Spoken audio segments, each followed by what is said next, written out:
High বন্ধুরা, Muscat homemaker থেকে আমি রূপা নিয়ে চলে এসেছি খুব সুন্দর একটা ব্লগ। কেমন আছো তোমরা সবাই? আমরা তো বেশ আছি। আর দেখতে পাচ্ছ আজকে আমি মাছ নিয়ে চলে এসেছি। মাছটা দেখে তোমরা মোটামুটি বুঝেই গেছো যে এটা কাতলা মাছ। তবে একটা কথা বলে দিই, কিন্তু এই মাছটা দেখে কিন্তু খুব ফ্রেশ লাগছে, কিন্তু পুরোটাই কিন্তু ফ্রোজেন। তো আজকে এই মাছটা দিয়ে আমি একটা রেসিপি রান্না করব, একদম অনুষ্ঠান বাড়ির মতো, যেটা খেতে দুর্দান্ত হবে। তো সেটা দেখতে হলে অতি অবশ্যই আমার সাথে থাকতে হবে বন্ধুরা। ভিডিওটা একদম স্কিপ করবে না। যারা পুরনো বন্ধু আছো তারা তো আমার বন্ধু আছো, নতুন বন্ধুরা প্লিজ চ্যানেলটাকে সাবস্ক্রাইব করে পাশে থাকো। তো চলো প্রথমেই মাছটাকে আমি ম্যারিনেট করে নিই, দেখতে থাকো। প্রথমে দেখো আমি নুন অ্যাড করে দিলাম হলুদ, অ্যাড করে দিলাম লঙ্কার গুঁড়ো, আর অ্যাড করে দিলাম একটু তেল। এইবার আমি মাছটাকে খুব ভালোভাবে হাতের সাহায্যে ম্যারিনেট করব। এটা একদম অনুষ্ঠান বাড়ির মতো কাতলা মাছের একটা রেসিপি।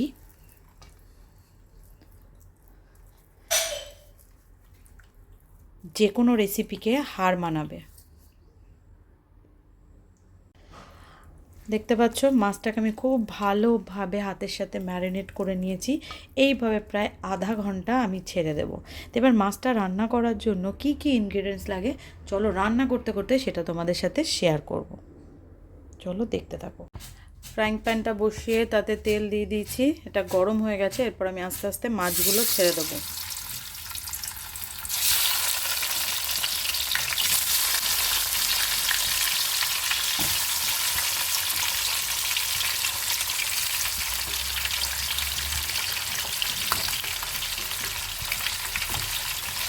মাছগুলো আস্তে আস্তে ভাজা হোক, তারপর আবার আসছি।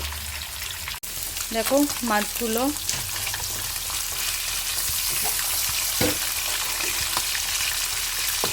উল্টে নিলাম, একদিক ভাজা হয়ে গেছে। খুব যে ডিপ ফ্রাই করবো তা না, ডিপ ফ্রাই করলেই মাছগুলো যেহেতু করবেন না একদম বেশি ভালো লাগে না।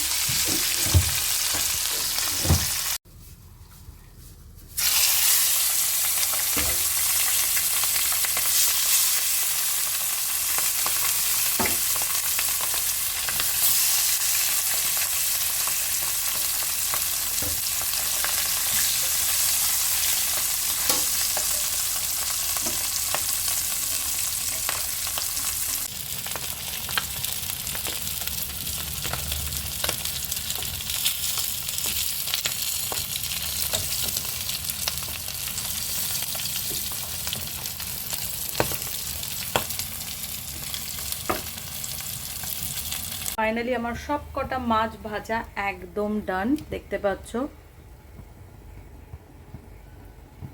তো চলো এবার স্টেপ বাই স্টেপ কীভাবে আমি অনুষ্ঠান বাড়ির মতো কাতলা মাছ রান্না করি দেখতে থাকো। আমি আর তেল অ্যাড করিনি, ওই তেলেই আমি এবার গোটা গরম মশলা ফোড়ন দিয়ে দিচ্ছি।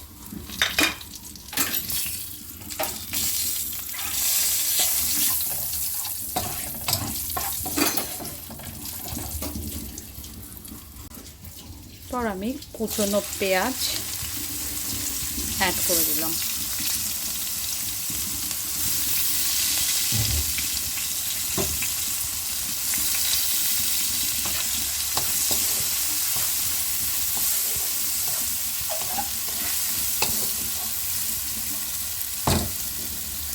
এই মুহূর্তে একটু নুন অ্যাড করব, তাহলে কি আদা রসুন আর পেঁয়াজের যে কুড়িয়ে দিয়েছি ওটা একটু তাড়াতাড়ি নরম হয়ে আসবে।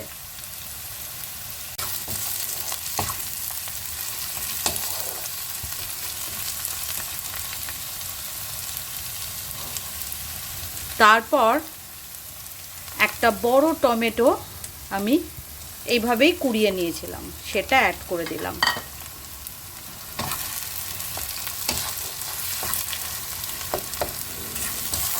চলো সব মশলাগুলো মোটামুটি একটু ভালোভাবে ভাজা হোক, তারপর আবার তোমাদের কাছে আসছি।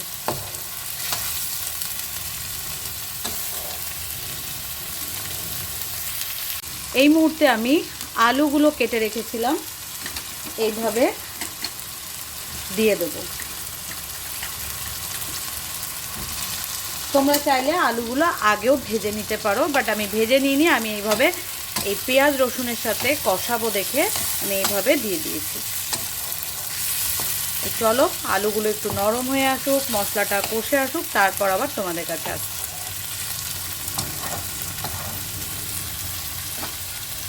পর দেখো এখানে একটা সব ড্রাই স্পাইসেস দিয়ে একটা মশলা রেডি করব, সেটা এখানে রেডি করে নিয়েছি। হলুদ, জিরে গুঁড়ো, ধনের গুঁড়ো আর কাশ্মীরি রেড চিলি পাউডার। আমি কোনো ঝাল লঙ্কা এখনও ইউজ করছি না, কারণ আমি এর মধ্যে কাঁচা লঙ্কা ইউজ করব, তাই।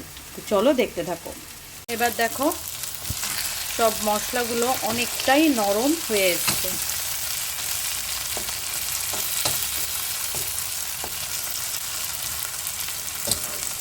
এরপর আমি আস্তে আস্তে যে ড্রাই স্পাইসেসগুলো রেখেছিলাম ওগুলো এর মধ্যে অ্যাড করে দেব। এই মুহূর্তে আমি অ্যাড করে দিলাম সব ড্রাই স্পাইসেসগুলো। বাটিতে আরেকটু মশলা ছিল, সেটা জলটা ধুয়ে এর মধ্যে দিয়ে দিলাম। এইবার খুব ভালোভাবে একদম ধীরে ধীরে এটাকে কষিয়ে নিতে হবে। নুন আমি এখন অ্যাড করব না, কারণ প্রথমেই আমি নুন দিয়ে দিয়েছিলাম। এটা ধীরে ধীরে কষে আসা পর্যন্ত আমাকে অপেক্ষা করতে হবে। তো চলো দেখতে থাকো। অনেকক্ষণ পর আবার তোমাদের সামনে এলাম। দেখো মশলাটা প্রায় শুকিয়ে এসছে। একটু নেড়ে চেড়ে নেব। যতক্ষণ না মশলাটা থেকে তেল ছাড়ছে ভালোভাবে কষিয়ে নিতে হবে।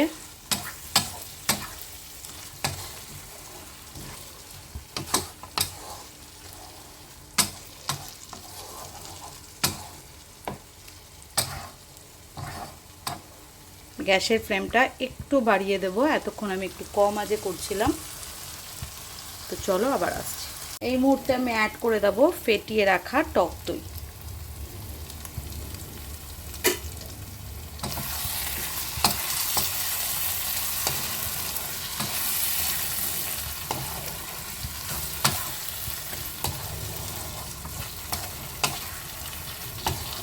ভালোভাবে নেড়ে চেড়ে নেব।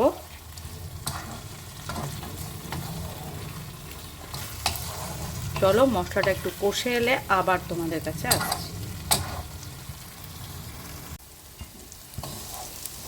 দেখতে পাচ্ছ মশলাটা অনেকটাই কষে এসছে, হালকা হালকা তেল ছাড়ছে। এরপর আমি অ্যাড করে দেবো এর মধ্যে জল।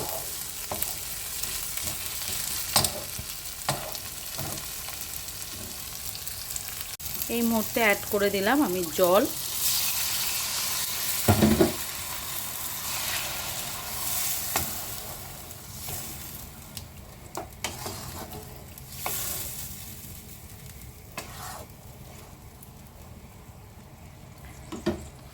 তারপর অ্যাড করে দেব আস্তে আস্তে মাছ।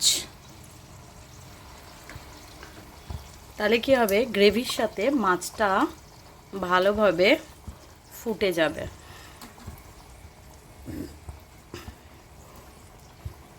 এটা যে খুব একটা পাতলা টাইপের গ্রেভি হবে তাই না, কারণ যেহেতু এটা অনুষ্ঠান বাড়ির মতো রান্না হচ্ছে, তাই একটু এর ঘনত্ব একটু বেশি থাকবে।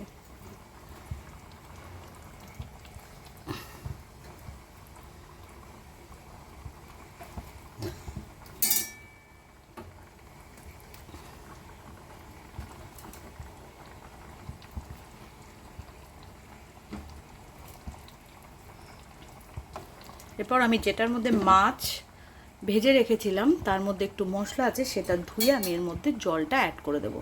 চলো তারপর আবার আসছি।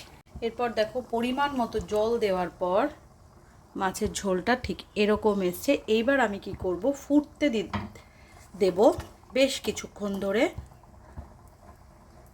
তো চলো ঢেকে দিলাম, কিছুক্ষণ পর আবার আসছি। তো দেখে নি মাছটা কতদূর হলো, কীরকম দেখতে হয়েছে। আও একদম বিয়ে বাড়ির মতো লাল টকটকে গ্রেভি সাধারণ দেখতে লাগছে, দেখেই যেন জিভে জল চলে আসছে, এত সুন্দর দেখতে হয়েছে। প্রত্যেকটা মাছ আমি একটু উলট পালট করে দেব।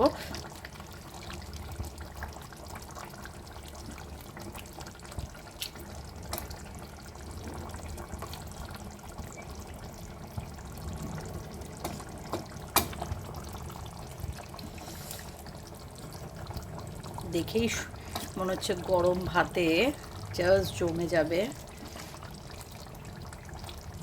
বা পোলাওয়ের সাথেও খুব ভালো লাগবে এই ধরনের মাছের কালিয়া। এই মুহূর্তে অ্যাড করে দেব চিয়ে রাখা কাঁচা লঙ্কা, কারণ আমি আগেই বলেছিলাম এর মধ্যে কোনো রকম ঝাল লঙ্কার গুঁড়ো দিইনি।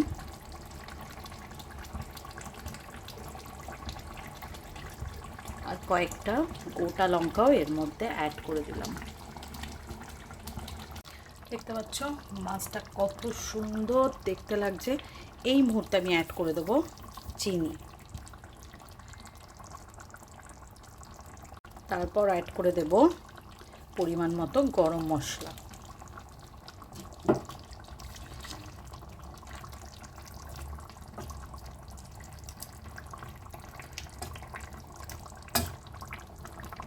তোমরা তোমাদের পরিমাণ মতো চিনি ইউজ করতেও পারো বা নাও ইউজ করতে পারো, কিন্তু যেহেতু একদম বিয়ে বাড়ির মতো, অনুষ্ঠান বাড়ির মতো, তাই আমি ভাবলাম একটু চিনি অ্যাড করা যেতেই পারে। তো দেখতে পাচ্ছ কত সুন্দর দেখতে লাগছে। এই মুহূর্তে আমি এমন একটা জিনিস অ্যাড করব যেটা এই অনুষ্ঠান বাড়ির মতো কাতলা কালিয়ার স্বাদকে আরও দ্বিগুণ বাড়িয়ে দেবে, স্বাদে গন্ধে ভরপুর। সেটা হচ্ছে এই গন্ধলেবু পাতা। তোমরা দেখছো পাতাগুলো কিন্তু শুকিয়ে গেছে, কারণ একটাই, এখানে পাতাগুলো বিক্রি হয় এমনভাবে এটা আমরা ফ্রিজে রেখে দীর্ঘদিন ইউজ করতে পারি। তো আমি এই জায়গাতে এই মুহূর্তে গন্ধলেবু পাতা ইউজ করলাম, কারণ এর গন্ধে তুমি যে স্বাদে গন্ধে ভরপুর, গন্ধে যে কতটা ভাত খেয়ে নেবে তুমি নিজেই বুঝতে পারবে না, এত সুন্দর লাগবে। তো ফাইনালি আমার কাতলা মাছের কালিয়া একদম রেডি। তো কেমন লাগলো অতি অবশ্যই জানিও। কিন্তু ফাইনালি কাতলা মাছের কালিয়া আমার একদম রেডি বন্ধুরা। কেমন লাগলো অতি অবশ্যই জানিও। দেখতে পাচ্ছ অনুষ্ঠান বাড়ির মতো কাতলা কালিয়া কেমন লাগলো অতি অবশ্যই জানিও। যদি ভালো লেগে থাকে ব্লগটা ছেড়ে যাওয়ার আগে like comment share and subscribe করতে একদম ভুলো না। Thank you for watching, tata.